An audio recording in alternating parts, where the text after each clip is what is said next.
Est-ce que tu recommanderais à la personne qui regarde cette vidéo, là, de faire un jeûne? Quand on jeûne, ça raccourcit le sommeil, mais les odeurs sont amplifiées. On se sent plus apaisé. Je commence à sentir de la fatigue.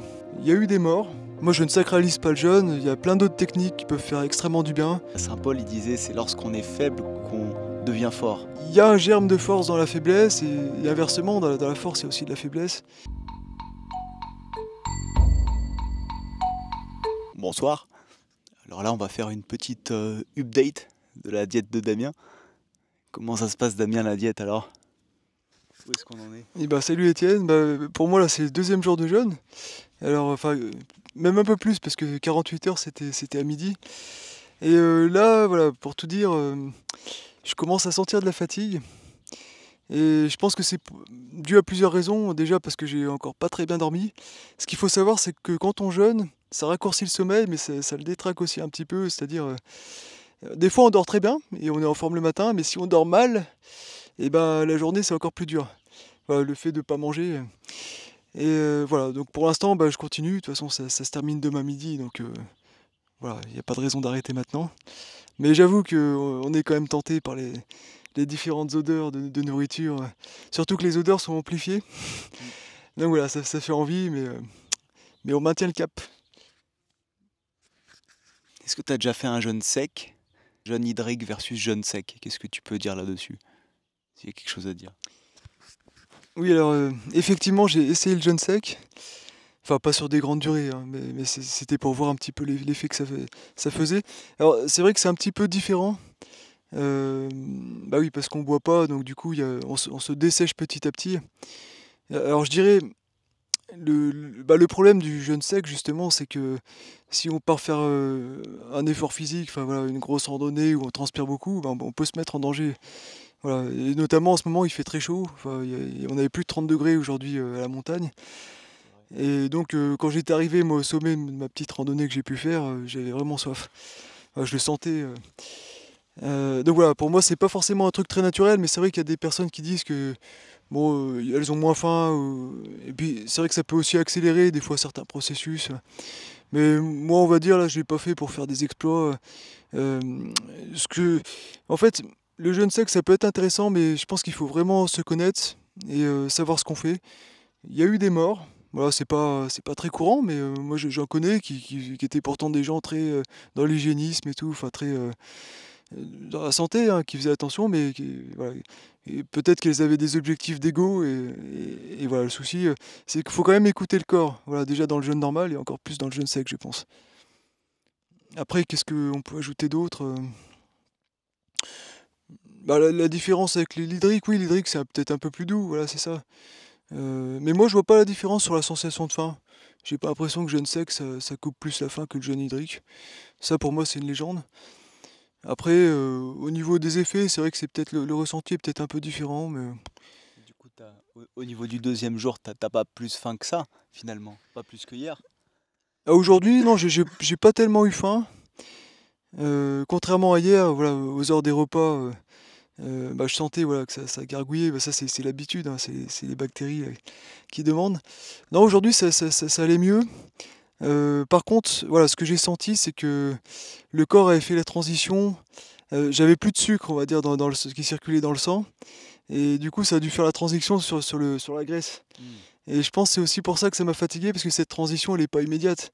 Voilà, le corps, il faut qu'il s'habitue un petit peu à carburer différemment. Euh, voilà, donc il y a peut-être un sujet dont on peut parler là, c'est aussi comment, dans la tête, comment ça se passe. Ouais, je te laisse détailler. Tu veux dire au niveau de la clarté mentale, c'est ça? Ouais, voilà. Est-ce que tu as l'impression que on va dire le brouillard mental s'est dissipé?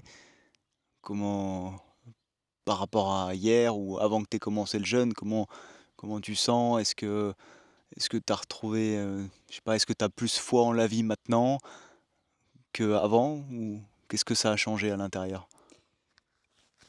Alors, très bonne question. Surtout qu'hier, on avait dit que normalement le jeûne, ça apportait une plus grande clarté mentale, ce qui est vrai, hein. Euh, alors, par contre, moi aujourd'hui, je vais pas dire que je me sens spécialement mieux qu'hier ou plus clair. Et même cette nuit, j'ai pas fait des très beaux rêves. J'ai eu des rêves un peu semi-cauchemars, mais malgré tout, c'était intéressant. C'était pas des rêves non plus glauques. Je pense que c'est des choses qui... parce que le jeûne, ça fait ressortir aussi des émotions à travailler, donc c'est ça qu'il faut bien comprendre. Donc les rêves, voilà, peuvent être un peu différents aussi, mais pas toujours positifs, c'est ça que je veux dire. Et au niveau du mental, en fait, c'est surtout ce que je ressens. C'est pas forcément du bonheur ou du. C'est plus. Ça, je pense que c'est aussi une légende parce que il y a des gens effectivement qui se sentent super bien en jeûne, ou à certains moments du jeûne surtout, pas tout le temps, mais ça peut être à certains moments. Mais ça, c'est aussi, pour moi, c'est plutôt une combinaison d'éléments favorables. C'est vrai que le jeûne va être favorable parce que ça libère la digestion, mais après, pour être heureux, on peut avoir besoin d'autres éléments. Moi, je dis, c'est un peu le sentiment amoureux. On peut avoir le sentiment amoureux, même en mangeant des frites. Il suffit, par exemple, d'être en bonne compagnie, et puis voilà, c'est suffisant.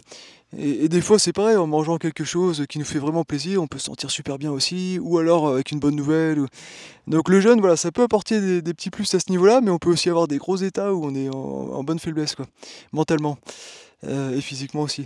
Donc juste par rapport à ça, mon état mental, malgré tout, il y a quand même un changement. Et ça, je l'ai remarqué dans les petits jeûnes que j'ai fait, hein. C'est surtout voilà, des jeûnes de courte durée. Euh, et ben c'est en fait le fait de peut-être d'être un peu plus faible. Du coup, il y a des choses qu'on laisse de côté. On a moins envie de euh, peut-être un peu les désirs de perdre un peu en intensité. Donc c'est-à-dire on se sent plus apaisé. C'est un petit peu ça, c'est un espèce d'apaisement, comme une espèce de paix. Ouais, euh, c'est pas forcément associé à un sentiment de bonheur, mais voilà, on se sent plus calme en fait. On a moins envie de courir de partout, de faire des courses, ou de faire plein d'activités, du sport, tout ça. Enfin voilà, c'est plus, je vais pas dire un état un peu méditatif, mais ça peut se rapprocher un peu de ça. Voilà, il y a peut-être moins de pensées parasites. Mais après, ça veut pas dire que ça cogite pas là-haut, hein. Voilà, c'est aussi un effort. Dans la Bible, tu as saint Paul, il disait c'est lorsqu'on est faible qu'on devient fort. Est-ce que ça pourrait pas être quelque chose comme ça? Ça peut être aussi dans la maladie, peut-être. Ouais, mais si, mais ça en fait c'est intéressant parce que moi ça me fait penser directement à la théorie du yin et du yang. On dit que le yang c'est l'énergie, voilà, enfin l'énergie solaire, voilà, tout ce qui est radiant, enfin un déploiement d'énergie. Et par contre le yin c'est plutôt l'inverse, c'est plutôt le repos, la digestion, enfin tout ça, toutes des choses qui plombent. Mais en réalité le yin c'est ce qui permet d'avoir plus d'énergie derrière, plus d'énergie solaire. Donc c'est comme un cycle. Donc là, finalement, moi, je suis dans une phase un petit peu de faiblesse. Et je cherche pas à en faire trop, parce que le but du jeûne, c'est aussi ça, c'est qu'il y a un repos. Si je faisais plein de sports derrière, il y aurait peut-être moins de... mais c'est pas grave, parce que je sais que derrière, et ben après, ça pourra repartir de plus belle, le système immunitaire, quand je mangerai, ouais, j'apprécierai peut-être mieux la nourriture, parce que après 3 jours, voilà. Euh, on se rend compte voilà, peut-être avec plus d'intensité du bonheur qu'on peut avoir, même si c'est des petites choses. Donc pour moi, c'est ça oui, il y a un germe de force dans la faiblesse, et inversement, dans la force, il y a aussi de la faiblesse. On peut pas être tout le temps dans le même état.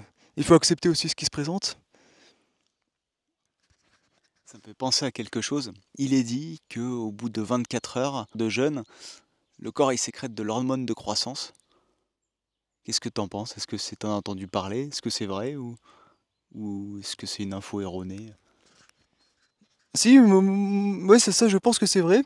Parce qu'en fait, voilà, le système hormonal, ça permet de lui faire un petit reset.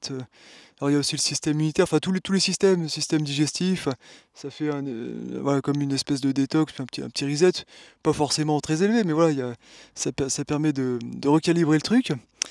Et du coup, l'hormone de croissance, en fait, moi je sais parce que j'avais étudié ça avec le jeûne intermittent. Alors après, moi je dirais en fait, il y a des gens par exemple qui font leurs entraînements, ils le font à jeun parce qu'ils se disent voilà, l'hormone de croissance elle est au max. Moi, je dirais que c'est pas forcément. Je sais pas si c'est la meilleure stratégie, Parce que des fois, on peut quand même être affaibli avant le sport. Moi, ça me l'a fait des fois, Mmh. hein. J'étais complètement à jeun, des fois depuis 18 h ou quelque chose comme ça. Et puis après, tu fais du sport derrière, des fois, c'est quand même difficile à démarrer. Alors, pour des exercices doux, ça va, hein, si c'est juste de la marche ou mais si on veut faire vraiment une bonne séance de muscu ou autre, il y en a qui le font, mais voilà, après, le fait d'avoir mangé un petit peu avant, quand même, ça donne un coup de boost, hein. Après, bon, on dit aussi que l'énergie vient en pratiquant. Alors des fois, c'est vrai que ça réveille un petit peu le fait de faire circuler, voilà. Mais donc oui, par contre, l'histoire de l'hormone de croissance, je pense que c'est vrai. Des fois, ça fait pas de mal de faire, voilà, de remettre en place, le système, hein, de faire une petite pause. C'est toujours l'histoire du yin et du yang, là, dont on parlait avant. Est-ce que tu recommanderais à la personne qui regarde cette vidéo-là, de faire un jeûne? Et si oui, enfin si explique-nous oui ou non et si oui, dans quelles conditions? Je sais pas si c'était clair. Bah, moi, je dirais, s'il y a une personne qui est attirée par le jeûne, bah, il faut qu'elle se dirige un petit peu vers ça, mais on peut y aller très progressivement. Moi, personnellement, j'avais entendu parler du jeûne. Il a fallu 10 ans, genre pour que j'essaye. Parce que simplement, bah, déjà j'avais pas envie de faire, j'aimais bien manger, tous mes repas et cetera. Alors après par contre ce que j'ai essayé c'est de sauter un repas. Voilà déjà, j'ai remarqué que ça faisait un effet. C'est déjà un petit jeûne. La nuit, à chaque fois qu'on dort, si on boit pas, si on mange pas, bah, ça fait aussi un jeûne, voilà, c'est ça. Mais en fait, je dirais qu'il y a moi je l'ai pas fait, et j'ai attendu tout ce temps-là aussi parce que j'étais trop maigre. Et en fait, je voulais pas rentrer dans cette optique de jeûne, parce qu'après je sais qu'on peut être, il y a des gens après qui répètent et tout, mais si on est trop maigre, et ben on peut aller sur une pente descendante. Voilà. Donc moi en fait quand j'ai mon premier jeûne, c'était il y a peut-être 3 ans, bah, je crois comme toi à peu près. Un peu la même période mais pour d'autres raisons.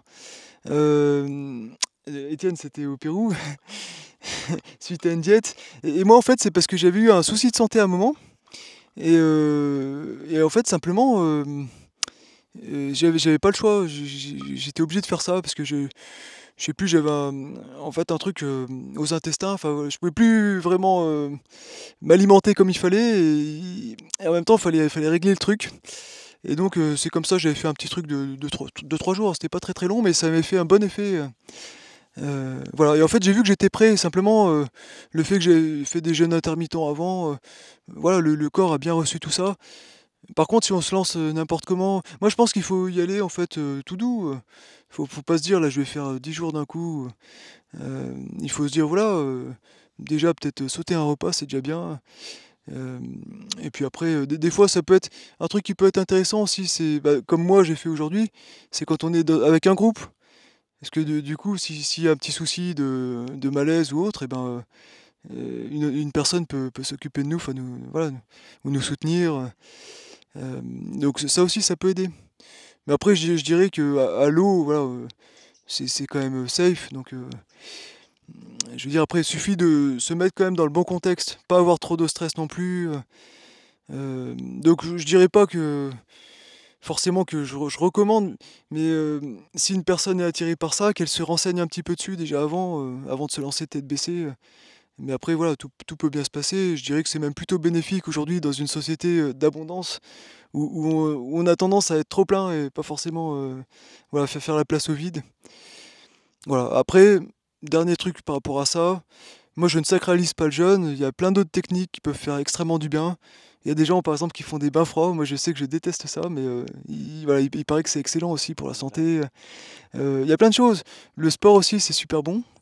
D'ailleurs le sport déclenche aussi des processus comme ceux du jeûne, hein.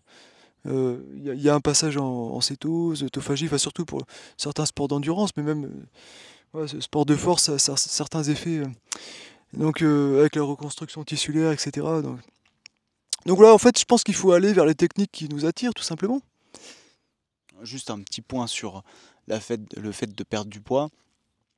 Moi, première fois que j'ai fait du jeûne, j'avais l'impression de perdre beaucoup de poids, parce qu'en fait, les stocks de glycogène, ils se vident et on a l'impression de vite, vite perdre, mais ça revient vite. Voilà, il y a une impression d'avoir perdu beaucoup de poids, mais en fait, pas tant que ça Et moi, le jeûne le plus long que j'ai fait, j'avais pensé avoir perdu 10 kilos et en fait, non, pas tant que ça. Je les ai retrouvés, enfin, je sais pas, par rapport à ce que j'avais commencé, peut-être, j'avais perdu, 4 kilogrammes quoi, au total. Et ces 4 kilos, j'en ai regagné 3 très rapidement, en fait, en buvant, rien qu'en se réhydratant. Bon, j'étais déjà hydraté, mais en mangeant, ouais, en 2 semaines, j'avais déjà regagné très rapidement. Donc faut pas avoir peur je dirais, de perdre du poids. On n'en perd pas tant que ça, au final. Ouais, ouais, en fait, t'as raison, Étienne. C'est vrai qu'on peut faire un petit calcul, tu sais, avec les... On a besoin peut-être de 2000 calories par jour, quelque chose comme ça. Ça dépend de la taille et puis voilà, Ça ouais, dépend de l'activité voilà, de aussi qu'on fait. l'activité, etc. Les femmes, c'est un petit peu moins. Euh, mais effectivement, le poids, 1 kilo de graisse, il y a beaucoup de poids, il y a beaucoup de, pardon, de calories dans 1 kilo de graisse. Donc voilà, ça permet de tenir. Moi, ce que je voulais juste dire, en fait, en fait, c'est quand on y fait, parce qu'il y a des gens, ils y font de manière trop répétée, même avec le jeûne intermittent, hein. Et en fait, au bout d'un moment, ça peut quand même user. Enfin, on peut avoir une perte de poids qui continue et qu'on n'arrive pas forcément à récupérer si on fait trop de jeûnes à la suite, en quelque sorte. Même en intermittent, enfin des petits jeûnes comme ça répétés. Et, euh, et c'est pareil. Enfin, disons que voilà, il faut avoir le temps de recharger quand même les ressources. Euh, pour moi, c'est ça, parce que. Mais après, c'est vrai que le jeûne, en général, après le jeûne, il y a un effet de rebond et l'organisme reprend assez vite. La nature est bien faite. Et si la personne qui nous écoute, là, voilà, elle a envie de planifier un jeûne, tu recommanderais, quoi comme journée? Est-ce qu'elle, doit dire: «Bah, tiens, elle travaille demain», est-ce qu'elle doit se lancer dans un jeûne en travaillant ou plutôt un jour de repos? Il vaudrait mieux que ce soit un jour de repos, surtout si c'est un jeûne, enfin, par exemple un jeûne d'une journée pour vraiment avoir les effets. Mais après, je dirais, il faut pas non plus être que dans son lit, parce que c'est quand même bien de bouger un petit peu aussi, parce que le jeûne va remettre en circulation des toxines, tout ça. Donc le fait de bouger un petit peu, c'est mieux, voilà, pour évacuer tout ça. Alors après, le travail, je dirais que ça dépend, quel type de travail, parce qu'il y a des travaux pas très physiques. Un environnement calme alors? Ouais, quand même plutôt un environnement calme. L'idéal, c'est d'être dans la nature, voilà, de pouvoir se connecter à d'autres choses qui nous font du bien. Mmh. C'est quand même ça, je pense, l'idée. Mais après, on fait ce qu'on peut. Il vaut mieux se faire plaisir. En fait, moi, ce que j'ai remarqué, par exemple, quand j'avais commencé, moi, j'aimais bien m'offrir une petite séance de cinéma. À l'heure du repas, par exemple, ça peut faire du bien. En jeûne. Je lisais des livres et j'en ai lu des super. D'ailleurs, je peux en recommander un, je défie un petit peu de le trouver. Ça s'appelle «L'ours des montagnes bleues». Je sais plus l'auteur. Excellent livre. Et je crois qu'il est plus vendu. Bah, écoute, je crois qu'on a fait le tour, Damien. Si tu as quelque chose à rajouter, vas-y. Ouais, bon, juste un petit truc, parce qu'on était au sanctuaire de Notre-Dame du Lot, dans les Alpes, là, pas très loin de Gap. C'est un super endroit, voilà, justement très ressourçant, enfin avec des bonnes énergies, des bonnes personnes aussi. Et en fait, voilà, moi, je peux dire, j'ai pas fait tout à fait le jeûne complet parce que j'ai quand même mangé je suis allé à la messe et j'ai mangé l'hostie. Euh, bon, faut savoir voilà, qu'il y a certains mystiques apparemment qui se contentaient de l'hostie. J'en suis pas là. Mais voilà, je veux dire, il faut aussi des fois. Euh, il y a des gens, par exemple, qui ça leur arrive de prendre un petit café, des fois pour se booster un peu. Moi, c'est ce que j'aurais pu faire ce matin. J'ai hésité aussi à prendre un thé, enfin thé ou café, voilà. Des fois quand même pour avoir quand même la petite patate là pour démarrer la journée. Euh, voilà, non, sinon, qu'est-ce qu'on peut ajouter? Je crois que c'est à peu près tout. Après, il y a des jeunes. Là, on parlait donc de Notre-Dame-du-Lot, mais il existe un jeûne qui s'appelle le jeûne chrétien. Et en fait, c'est manger juste le pain au pain et à l'eau. Voilà. Donc, certaines personnes diraient que c'est pas un jeûne, mais en fait, ça fait une diète et c'est tout de même intéressant. Voilà, même pour le système digestif, voilà, ça repose certains organes, notamment le foie, vu que dans le pain, voilà, il n'y a pas trop de gras. Donc voilà, je pense que il faut trouver en fait son jeûne adéquat. On n'est pas obligé de faire comme tout le monde. Et puis voilà, mais c'est bien d'expérimenter. Ouais, je pense que c'est à peu près tout. Moi, juste sur le café, je suis pas d'accord avec Damien. Je pense que le jeûne, il faut enlever le café et enlever les stimulants qu'on utilise trop dans la vie quotidienne. Par contre, des tisanes de plantes, ouais, je pense que c'est tout à fait compatible. Mais encore une fois, c'est mon avis. Voilà, il y a plusieurs écoles, il faut trouver la sienne, sa formule qui marche. Ouais, il y a un truc que j'éviterai quand même aussi, c'est la cigarette, quoi. Je sais qu'il y en a qui ont fait ça, mais je trouve. L'alcool alors. Ah, L'alcool, la cigarette. ouais, l'alcool aussi, mais bon, l'alcool, ça contient des calories, donc théoriquement. Mais la cigarette pendant le jeûne, moi, j'y trouve bizarre parce que justement, on a les sens qui sont développés, enfin, l'odorat, et je trouve ça étonnant. Enfin, en plus, le but, c'est un peu de se détacher, voilà, de certaines addictions. Donc, c'est bon, comme dit Étienne pour le café, c'est vrai que c'est. Moi, je disais, c'est juste pour des fois se donner un petit peu la patate. C'est un petit hack peut-être, mais voilà, c'est vrai que c'est pas idéal non plus si on veut que le corps récupère. Voilà, voilà. Je crois qu'on a fait le tour de la question. N'hésitez pas à nous dire si ça vous a plu. Et puis, voilà, passez une bonne soirée. On se retrouve bientôt pour, peut-être demain Pour la dernière. ouais, la clôture de diète de Damien. Ouais, ciao, Et bah, ciao, merci Étienne encore pour cette interview. avec plaisir. Bye bye.